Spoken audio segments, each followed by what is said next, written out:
नमस्कार, मैं हूं अर्जिता मिश्रा और स्वागत है आपका सी न्यूज की न्यूज बुलेटिन में। आज के इस आधुनिक युग में पेड़ों की संख्या में लगातार कमी हो रही है और पेड़ मनुष्य के जीवन के लिए बहुत उपयोगी भी है, इसीलिए वृक्षारोपण करना बहुत जरूरी है। आसान शब्दों में कहा जाए तो वृक्षारोपण नए वनों का निर्माण है। हमारी पहली खबर भी इसी से जुड़ी हुई है। भदोही के सूर्यावा नगर में स्थित पीस कॉलेज स्कूल में SBI शाखा प्रमुख ने वृक्षारोपण करवाया। इस दौरान क्या कुछ हुआ, आइए देखते हैं। उन्होंने समाज को संदेश दिया कि वृक्षों के बिना जीवन संभव नहीं है।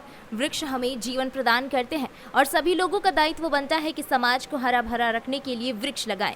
इस अवसर पर पीस कॉलेज की मैनेजर माया पांडे, प्राचार्य नीरज दुबे उपस्थित रहे। आज हम उपस्थित हैं जनपद भदोही अंतर्गत सूर्यावा क्षेत्र के पीस कॉटेज स्कूल में, जहां पे वृक्षारोपण का कार्यक्रम हो रहा है। SBI के जो एक शाखा प्रबंधक हैं वो आए हुए हैं। आइए इनसे ही जानते हैं कि आज इन्होंने पौधारोपण करवाया है।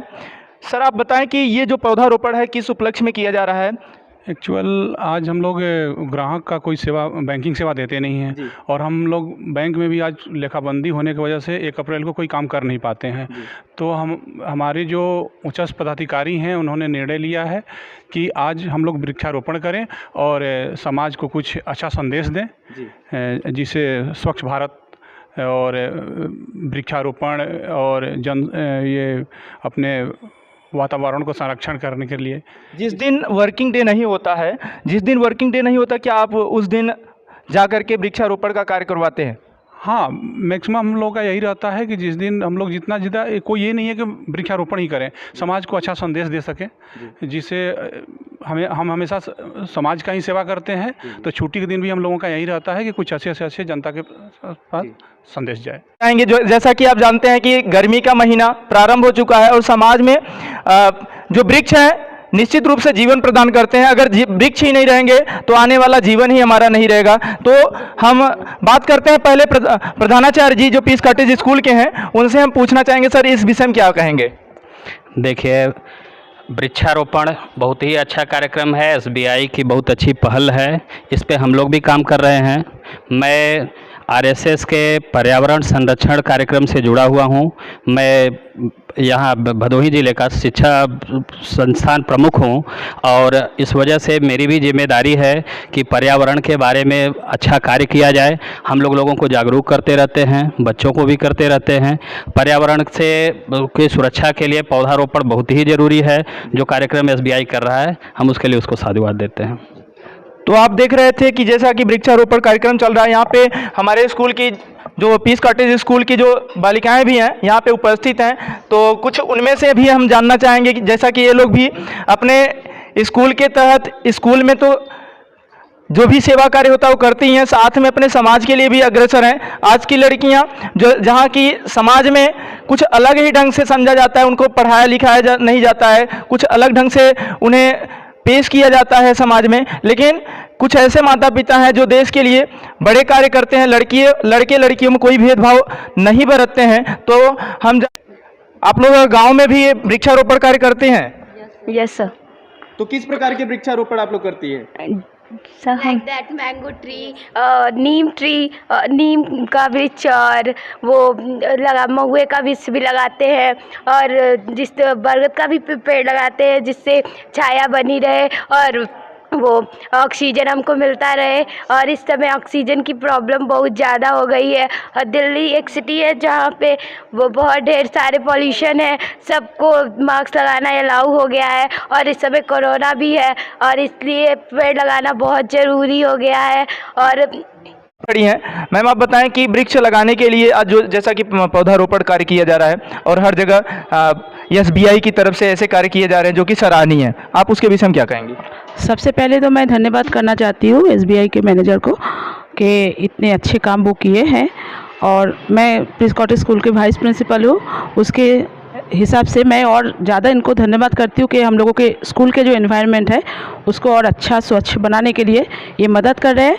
पेड़ लगाना इसलिए ज़रूरी है क्योंकि लगातार हम लोगों के एनवायरनमेंट क्या हो रहा है, प्रदूषित हो रहा है और उसको बचाना बहुत ज़रूरी है। अगर इस मानव सभ्यता को बचाना है तो इसलिए पेड़ लगाना बहुत ज़रूरी है, हम लोगों को चाहिए। क्योंकि एक पेड़ बड़े होकर उसका आगे का जो काम है उसको करने में कई साल लग जाता है, काटने में कुछ ही मिनट लगता है। इसलिए ज़्यादा से ज़्यादा हम लोग पेड़ लगाएंगे ताकि जितनी मात्रा में हम लोग पेड़ को काटते हैं वो मात्रा सही, संतुलन सही से बना रहे। अक्सर देखा जा रहा है कि प्रदूषण जो बढ़ रहा है तो कहीं ना कहीं इसका बड़ा कारण है कि पेड़ों की कटाई। हमारे जो प्रकृति है, प्रकृति के साथ छेड़छाड़ करना मनुष्य का जो ये एक बड़ा एक देख रहे हैं फैशन बन चुका है, जिसके कारण आज बहुत सारी बीमारियां, कोरोना जैसी महामारी आई तो निश्चित रूप से इसका भी एक बड़ा कारण होगा प्रदूषण का। तो मैम इसके विषय में आप क्या कहेंगे? जो प्रदूषण बढ़ रहा है उससे हम लोग बस एक ही चीज़ मतलब रोक सकते हैं उसको, एक ही चीज़ से, वो है पेड़। जितना ज़्यादा हम लोग पेड़ लगाएंगे हम लोगों के एनवायरनमेंट उतना ज़्यादा साफ़ सुथरा रहेगा और उसी से हम लोगों की सारी बीमारी बोलिए, सारे प्रदूषण बोलिए, सब कुछ हम लोग रोक सकते हैं। तो एक मतलब तो पेड़ हमें जीवन प्रदान करते हैं, तो पेड़ों को अधिक से अधिक लगाएं।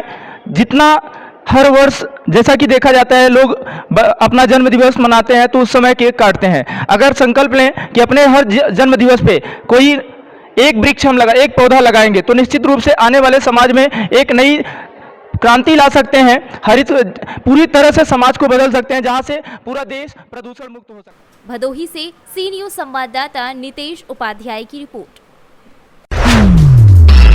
अगली खबर है बिजनौर से, जहां धामपुर में बीती रात बज़म एक कमर धामपुर की जानिब से आयोजित शानदार मुशायरे में शायरों ने अपनी गजलों और गीतों से खूब दाद बटोरी। आइए देखते हैं क्या कुछ हुआ इस दौरान। मुशायरे का शुभारंभ बतौर मुख्य अतिथि हाजी मुश्ताक अहमद सालिक और सपा नेता हाजी हसन खान ने संयुक्त रूप से फीता काटकर किया। कारी नौशाद अहमद शाद, डॉक्टर नजाकत हुसैन, शमशेर अली शम्स, कारी राशिद हमीदी, इरशाद धामपुरी ने अपनी गजलों से खूबसूरत समा बांधा। इस मौके पर शायर कमर अहमद, जैद इरशाद, मोहम्मद यूनुस, डॉक्टर फरीद अहमद, सभासद हैदर अली, मकसूद अहमद, मौलाना आबिद अंसारी, शमशेर अली शम्स, हाफिज अब्दुल रहमान, इफ्तिखार अहमद सागर, अनवर जमाल, अफजल अहमद, शमीम अहमद, जमाल नेहटौरी आदि मौजूद रहे। कार्यक्रम की अध्यक्षता बुजुर्ग शायर यूसुफ बहजाद ने की और संचालन इरशाद धामपुरी और कारी राशिद हमीदी ने किया। बिजनौर से सी न्यूज संवाददाता रविंद्र कुमार की रिपोर्ट। अगली खबर भी बिजनौर से है, जहां बिजनौर स्वाट टीम और कोतवाली देहात पुलिस को बड़ी कामयाबी हाथ लगी है। जनसेवा केंद्र की चोरी का पर्दाफाश करते हुए चोरी के 3,70,000 रुपए और मोटरसाइकिल सहित 2 शातिर चोरों को अवैध तमंचे के साथ गिरफ्तार किया गया है। उरूज हैदर ग्राम पित्तनहेड़ी निवासी जनसेवा केंद्र चलाता था, जिसके द्वारा थाना कोतवाली देहात पर मामला पंजीकृत कराया गया था। तेज तर्रार थाना प्रभारी लव सिरोही ने स्वाट टीम के साथ मिलकर चोरी का पर्दाफाश किया है। पूरे मामले का बिजनौर एसपी ने प्रेस वार्ता कर खुलासा किया है। कोतवाली देहात पुलिस ने एक चोरी की घटना खुलासा किया, क्या है पूरा मामला? थाना कोतवाली देहात में 16/17 फरवरी को एक डकैती हुई थी, जो हैदर के घर से दुकान से एक जनसेवा केंद्र था, पैसा रखा हुआ था, जो इन्होंने लगभग 12 लाख रुपए की चोरी का मुकदमा कायम कराया था। काफ़ी छानबीन जांच पड़ताल के बाद स्वाट टीम एवं स्थानीय पुलिस द्वारा 2 चोर नौशाद और एजाज को गिरफ्तार किया गया। इनके कब्जे से 3,70,000 रुपया बरामद किया गया।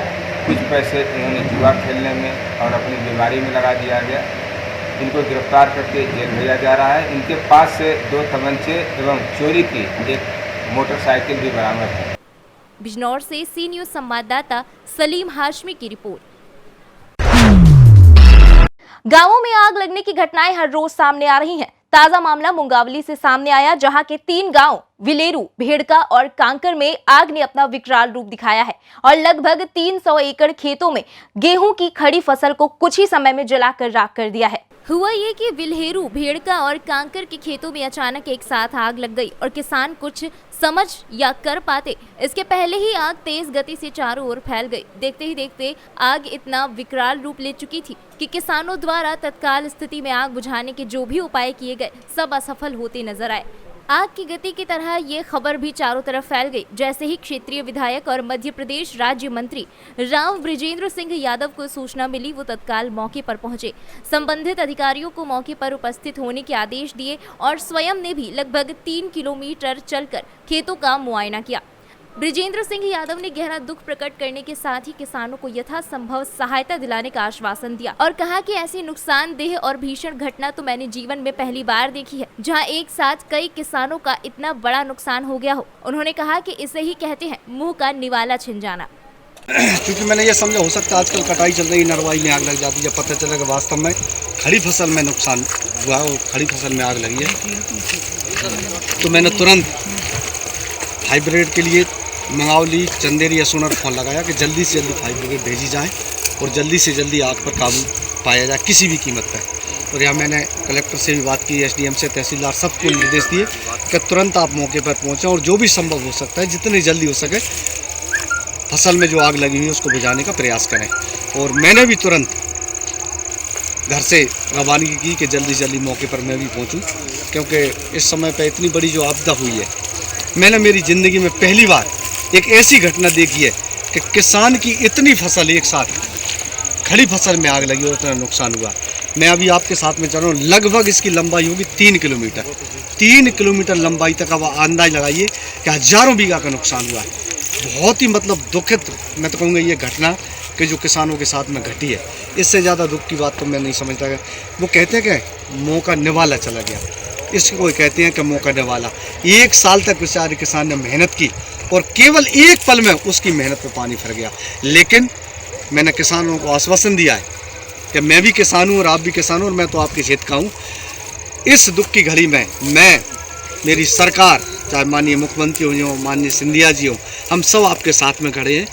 मैंने अभी निर्देश दिए हैं अधिकारियों के कि जल्दी से जल्दी इसका सर्वे कराकर जो ज़्यादा से ज़्यादा मुआवजा होगा मुआवजा दिलवाऊंगा, बीमा दिलवाऊंगा और जो भी मदद होगी सरकार की तरफ से मैं पूरी मदद देने का प्रयास करूँगा। मुंगावली से सी न्यूज़ संवाददाता अशरफ की रिपोर्ट। बुलेटिन की आखिरी बड़ी खबर भी खेत में लगी भीषण आग से जुड़ी हुई है। संगम नगरी प्रयागराज में संदिग्ध परिस्थितियों में आग से आधा दर्जन किसानों की कई बीघा फसल जलकर राख हो चुकी है। उतराव थाना क्षेत्र के चकिया गांव में बुधवार दोपहर संदिग्ध परिस्थितियों में आग लगने से आधा दर्जन किसानों की कई बीघा गेहूं की फसल जलकर बर्बाद हो गई। आग लगने से गांव में कोहराम मच गया। चकिया गांव में बुधवार दोपहर संदिग्ध परिस्थितियों में लगी आग से निकली चिंगारी आधा दर्जन किसानों के लिए अभिशाप बन गई। चिंगारी से गांव के लालजी, भोला पटेल, अवनीश, हिंचलाल, मौजीलाल, दारा सिंह, मायाराम, अमर सिंह, इन किसानों की लगभग 5 बीघा गेहूं की फसल जलकर खाक हो गई। दोपहर को जैसे ही चिंगारी से आग लगी, गांव में सनसनी फैल गई। पूरे गांव के लोग लामबंद होकर बर्तन लेकर पानी के सहारे और फसल को पीट कर किसी तरह आग पर काबू कर पाए। ग्रामीणों की मेहनत से ही किसी प्रकार आग को बुझाया गया, नहीं तो चकिया के अलावा भवानीपुर गांव के किसानों की फसल भी जलकर स्वाहा हो जाती। प्रयागराज से सी न्यूज़ संवाददाता रणविजय की रिपोर्ट। इसी के साथ इस न्यूज़ बुलेटिन में बस इतना ही। देश दुनिया की बाकी खबरों के लिए देखते रहिए सी न्यूज़ भारत।